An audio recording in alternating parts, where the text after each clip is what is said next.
Hey guys, welcome back to the Speaker's Edge podcast, the podcast specifically designed to help you to learn from some of the world's very best speakers and communicators so you can learn to master your message and inspire your audience every single time you speak. I'm your host for this podcast, Roddy Galbraith, and I'm thrilled that you've chosen to join us today. I think we've got a great message for you today. We're going to be talking about the importance of setting your intention, setting clear goals and objectives as a speaker so that you can grow much more quickly.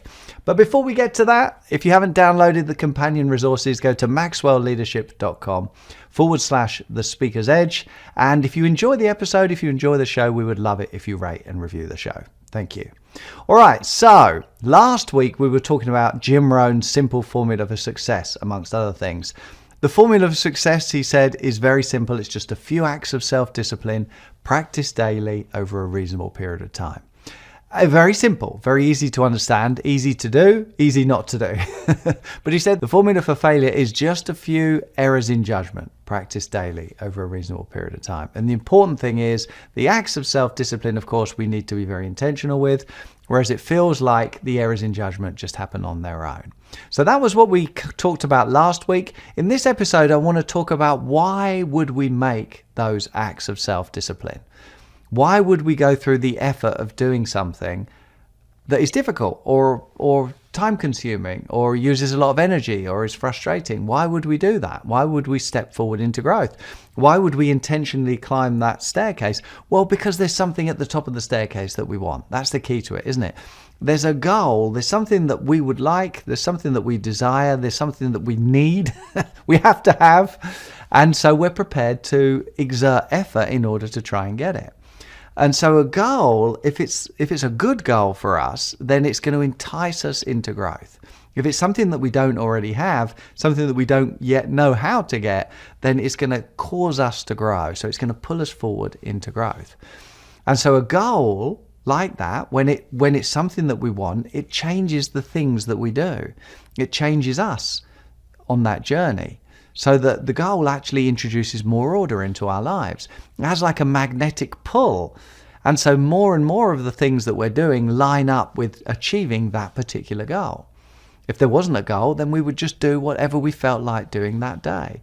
I feel like taking the dogs for a walk. If we feel like taking the dogs for a walk, we'll probably take the dogs for a walk. I don't feel like taking the dogs for a walk. I feel like putting my feet up and laying back and watching TV. If we feel like watching TV, if we feel like kicking back and relaxing, then we're probably going to do that. So we're driven, without a clear goal, we're very often driven by our emotions. We're driven by our feelings. I feel like doing this. I want to do that. I'm scared of that. I want to avoid that. This makes me feel like that. And so we're driven by our feelings rather than consciously choosing what's important. So goals introduce order. If we're just driven by our emotions, then those emotions could take us off in all different directions. I feel like stopping now. I feel like doing this. I feel like going in this direction. I feel like going in this direction. And so those emotions are erratic somewhat. They're not all lining up. Whereas if it's something that we've chosen, a goal that we want, then more and more of our actions and our feelings and our thinking, they're all aligned with that goal if it's something that's important to us. Picture it this way. Every day, if our actions are just driven by what we feel like doing, then they're literally going to be like arrows pointing in all kinds of different directions. So imagine a sheet of paper and you're drawing an arrow pointing up and down and to the left and to the right and halfway up to this corner, that corner. If you've got 30 different arrows representing 30 actions that you've taken in a day, and they're all pointing in different directions, it's easy to see that that doesn't really add up to much order, does it? In fact, it's the opposite of that. It's going in all kinds of different directions. But if we had a clear goal in the top right-hand corner of the page, something that we wanted, then some of the actions that were obviously taking us in a different direction, we might stop doing those. And some of the things that are taking us in downwards or upwards, we'd stop those. And some of the things that are sort of going in that direction, maybe they would line up a little more and take us closer to that. And if we followed that goal for a reasonable period of time, then more and more of our activities would be in alignment with achieving that goal. And so those arrows, it would be like they're all pointing towards that that new North Star, if you like, the thing that we want. And so all of those arrows that were going in different directions on the page would now line up and be pointing to the top right-hand corner. They'd be pointing to the star, like they were needles on a compass being pulled in that direction because of the thing that we've said is important to us. So a goal introduces order. A clear goal introduces order into our day, and more of our actions, more and more of our feelings, more and more of our thoughts are in alignment with that goal if it's something that's important to us. Without that, we have confusion, all the arrows going in different directions. But with the goal, we have order. So goals introduce order. And that order can be for 5 minutes, an hour, half a day, 2 days, 3 days, 10 days, a month, 12 months, a year, 5 years, for a season of time, or for a lifetime. So you can see the importance of goals for efficiency. If more and more of our actions are aligned with the goal, we become much more efficient. See, the truth is everyone gets the same 24 hours in the day, don't they? Every single day, we all get 24 hours, and we're all using it for something. None of us are saving it for later. We're using it for something. We might be using it to sleep. We might be using it to get a massage. We might be using it to sit on the beach, or we might be using it to go to the gym or do something that's important to us, working on some project that's important to us. We all get 24 hours a day, and we're all using it for something. If we want different results, then we're going to have to change some of the things that we're doing, aren't we? And that means not doing some of those things and doing some other things that are going to help take us in that direction. Remember that great quote from Jim Rohn? He said, just a few acts of self-discipline.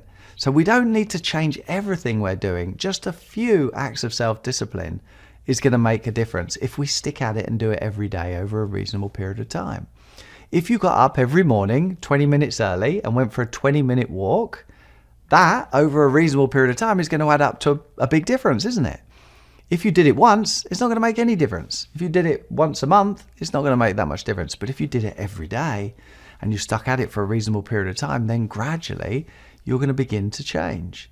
So we don't need to change everything. We need to pick the things that we need to change based on what it is that we want. And the key here is that goals introduce order into our lives. And the bigger the goal, the longer it takes to achieve, the more order it introduces into our lives.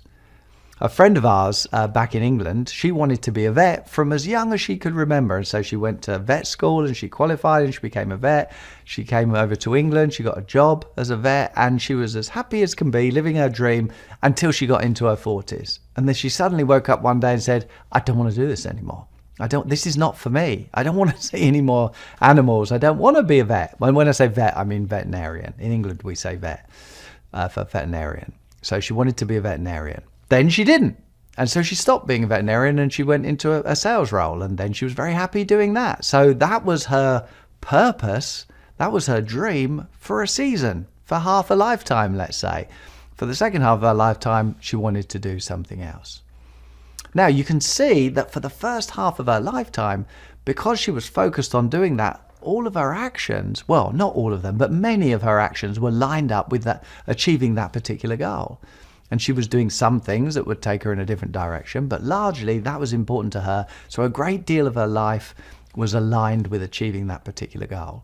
Then she changed her mind, and then she chose something else. And then the second part of her life was aligned with achieving that. So there was a lot of order in one direction for the first 40 years, and then after that, alignment in a different direction. So we can see the goals introduce order, and if it's a goal just for a day that might take us in this direction towards, let's say, the left, and then the next day we pick a different goal that takes us in the direction to the right, and the next day we pick a different goal which takes us up, and the next day we pick one that takes us down. There's order in each day, but it's limited to each day. If we zoom out and look what we've achieved throughout the week, we can see we were going in this direction on Monday, and this direction on Tuesday, and up in this direction on Wednesday, and down in this direction on Thursday. And so there is order, but it's limited to the day. If we look at it at the week level, it looks a little bit more chaotic. Now, that's okay. If you don't have big goals, setting little goals like that is great. Setting little goals will still introduce order to your life, but it's shorter order, less order. If you immediately set another goal, then it doesn't matter. You're introducing order in a different direction. So it's okay to go after different things. And I think a lot of people stress about finding their purpose, and that's a good principle to keep in mind. If you feel like, well, as soon as I find my purpose, then everything's going to be all right. The trouble is, I don't know what it is yet, so I'm just going to sit here and wait for it to plop into my lap, then that's not very productive. But if you think, I'm not sure what my purpose is, so I'm going to set goals and I'm going to achieve things while I'm waiting to discover what my purpose is, then you're much more likely to find it. So I think we've got to set goals and take action. Mark Twain famously said, the two most important days in your life are the day you were born and the day you find out why. Isn't that good? The two most important days in your life are the day you were born and the day you find out why. Because if you know why you're here, what it is you're supposed to be doing, if you feel like you've got that, then that introduces a lifetime of order into your life, doesn't it? Because it's a big goal. It's more of a compass bearing. It's not something that you're going to achieve. It's a direction that you're going to head, and you're going to keep going in, and you're never going to get there, but you're going to keep getting better and better and better and making more and more progress. And your whole life is going to line up with that purpose. When you've got a clear purpose, decision making takes care of itself because you've already decided what's important. I want this. And if there's something else that's going to take you in a different direction, then you let it go.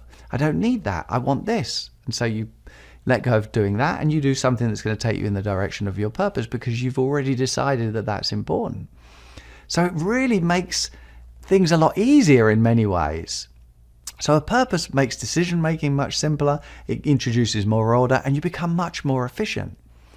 I always recommend when people are working on a signature story, pick one story and focus in that area. Reinvent yourself as an expert in that area, as we said last week, because this same principle applies. It's a lot easier to get good at one thing if you're focusing on one thing, rather than going off in lots of different directions.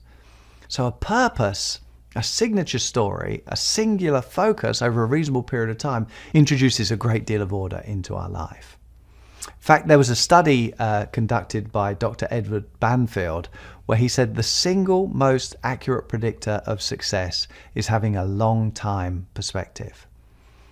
So the further you look into the future, the further you set goals into the future, that was the single most accurate predictor of success in his study over a long period of time. So if you can answer this simple question, what is it you want? Then it makes an enormous difference to the efficiency of your life. If you know what it is you want, what you're prepared to give to get it, why you want it, you know how important it is to you, it's going to introduce a great deal of order into your life and you're going to be much more successful in all likelihood. Now, some people, when you talk about finding your purpose and the two most important days, the day you were born and the day you realize why, some people find this very stressful because they have no idea why they were born. They don't know what their purpose is, and so they feel like they're missing out. They're missing the secret to life. So what do you do in that situation? Well, Peter Drucker had some fabulous advice if that's you. He said, realize this. Only musicians, mathematicians, and a few early maturing people, their numbers very limited, know from an early age what they want to be.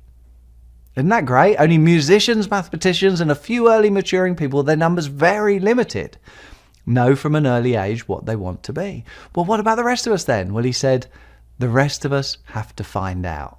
And that's the secret, I think, to finding your purpose. You've got to discover what it is, not by sitting there and waiting for it to plop in your lap, but going out and trying all kinds of different things, making a glorious mess as you discover what you like and what you don't like, what you enjoy doing and what you hate doing. And then you're much more likely to discover what you would consider to be your purpose. And if you don't, set goals in the meantime. Set goals in the meantime.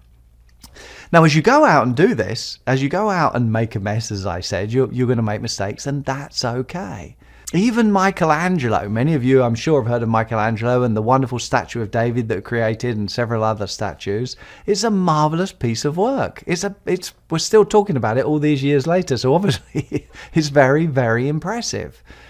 In fact, he had 14 statues that he finished that were really, really impressive. But what people don't talk about is the 30 that he didn't finish. The 30 unfinished statues of Michelangelo. Now that means, if you think about it, 14 out of 44, so 30, it's like 2/3 of the time he gave up and 1/3 of the time he stuck at it. So that means that while he was working, there came a point where even Michelangelo said, you know what? This is not working. I'm giving up on this. I'm going to park this and I'm going to come back to it later. So his hit rate was 1 out of 3. So if we make the odd mistake on the way to greatness, then I think we're in good company. We just need to keep going, keep moving forwards. We're learning and discovering and taking the next step. Michelangelo said that if people only knew how hard I worked to get my mastery, it wouldn't seem so wonderful at all. He's telling us, begging us to understand that he wasn't born with these skills. He worked really, really hard. What is the working really, really hard? I think it's taking those few acts of self-discipline every day. Just a few acts of self-discipline practiced daily over a reasonable period of time. Now, John says if you want to try and find what your purpose is, then maybe start with your interests. Start with what you're interested in. What is it that you're interested in? Because your interests will probably lead you to your gifts. We tend to be interested in things that we're gifted at. Now, not everything that we're interested in are we going to be gifted at, but some of the things. If you look at what you're interested in, it may lead you towards your gifts. And then if you focus on your gifts and your talents, then that may lead to your passion. And if you stick with what you're passionate about, again, not everything you're passionate about, but one or two things, key areas maybe of your passion may lead you to your purpose. Isn't that great? So it gives us like a roadmap. Start with what you're interested in. Let it lead you to your gifts and talents. Let that lead you to your passion, and let that lead you to your purpose. And you don't need to be in a rush. Life can be a glorious experiment while we're finding out what it is. And we set off like based on what we know at the time. Buckminster Fuller said, how often I found where I should be going only by setting out for somewhere else. So you think you need to go in this direction and you set off in that direction, and then you realize, you know what? I don't want to go in this direction. I need to go in this direction. But if you'd sat at home waiting for that knowledge before you started, you'd still be sitting there. How often I found where I should be going only by setting out for somewhere else. So the formula for success, just a few acts of self-discipline, practice daily over a reasonable period of time. The formula for failure, just a few errors in judgment, practice daily over a reasonable period of time. What's an act of self-discipline? I think it's trying different things. With speaking, working on different stories, working on different topics, working with different audiences. What's an error in judgment? Not doing those things. Sitting, watching TV, waiting to become a better speaker. We need to make the acts of self-discipline in order to get the growth. And if we stick at it, then amazing things happen. John says never underestimate the compounding effect of consistency. Money compounds if you invest it. Well, so do our efforts over time. They compound. And to the point where we wouldn't even recognize ourselves in just a short period of time later. So we want to really get in the habit of doing that. Albert E. Gray said that successful people have a habit of doing the things that failures don't want to do. And so that raises the question, well, why do successful people want to do those things? Well, they don't want to do them either. But they do them because they know it's important. They do them until they become a habit, and then they don't need to think about them anymore. So successful people have the habit of doing things failures don't want to do. Why do successful people want to do them? They don't. But they do them until it becomes a habit. Then they don't need to think about it anymore. They just do it because that's what they do. Remember, habits are things that we do without any conscious awareness. We do them without thinking. So it looks like they come very naturally to us. So as we develop in any area really, but particularly with our speaking, we're going to enjoy some successes and we're going to enjoy some failures. When we enjoy successes, we can celebrate. But John says just for 24 hours, mind you, then get back up and get on it. And if we experience some failures, we can sit down and complain and gripe and doubt whether it's ever going to work. And are we cut out for this? And are we good enough? Maybe I am actually an imposter. Who am I trying to kid? Just for 24 hours, then you get back up and get on it. And actually, we learn way more from our failures than we do our successes, don't we? And actually, we need both of them. We need both success and failure. They're more like two sides of the same coin rather than opposites. We learn from our failures and we enjoy the successes. So success and failure, they're not really opposites at all. They're integrated in what we might call life. L-I-F-E, life. Success and failure. Winston Churchill said that success is the ability to go from one failure to the next with no loss of enthusiasm.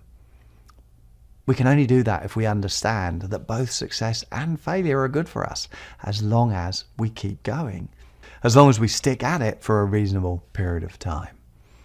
So when something happens, we can ask ourselves 3 different questions. Number 1 might be, did I win? Am I a success? Did I win? Or did I fail? Am I a failure? Or, I think the best question, not did you win, not did you fail, but did you do your best? Did you do your best? Because if you did your best, you can't grow faster than that. And if you're growing, it's just a matter of time. The only guarantee that tomorrow is going to be better is if we're growing today. The things that worry us today, the things that we struggle with today, we won't struggle with as long as we're growing. Tomorrow, we'll be free of them. Now, we'll have bigger problems to deal with as we grow, but that's for tomorrow. Today, we've just got to do our best. Did you do your best? That's a great question to ask ourselves, isn't it? Not did I win or did I lose, but did I do my best? Because we can't do more than that. John Maxwell says, to give anything less than your best is to sacrifice that gift. And we do not want to sacrifice our gifts, do we? So speaking or anything else, we can do it. We can move forwards. We can keep growing. We can keep growing to greatness.